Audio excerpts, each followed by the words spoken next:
বালুরঘাটের স্বেচ্ছায় ইনহাউস রক্তদান শিবির রক্তদান করলেন ১৬ জন।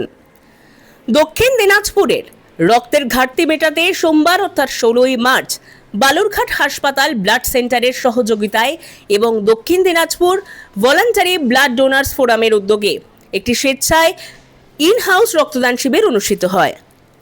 শিবিরের উদ্বোধন করেন ফোরামের সাধারণ সম্পাদক সুশান্ত কুণ্ডু।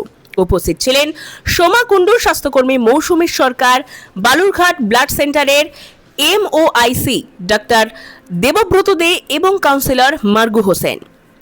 এই শিবিরে একজন মহিলা সহ মোট ১৬ জন রক্তদান করেন। আয়োজকদের আশা, এই ধরনের উদ্যোগে জেলায় রক্তদানের সচেতনতা বাড়াতে সাহায্য করবে। এই নিয়ে শিবিরের সাধারণ সম্পাদক সুকান্ত কুণ্ডু কি বললেন, চলুন শুনে নেওয়া যাক। স্বাভাবিকভাবে রক্তের জেলাতে রক্তেরও সংকট চলছে। সরকারি হাসপাতালে বালুরঘাট এবং গঙ্গারাম হাসপাতালে চরমতম রক্তের সংকট।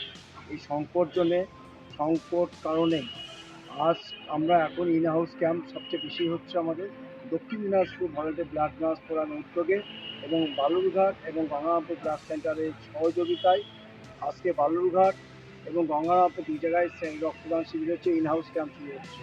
তা আমরা সমস্ত মানুষের কাছে এই ভোটের যে দামামা বেজে গেছে, সমস্ত মানুষ যখন ব্যস্ত, হাসপাতালে থ্যালাসেমিয়া শিশুরা, গর্ভবতী বোনেরা যাবে কোথায়, বিনা রক্ত দিতে।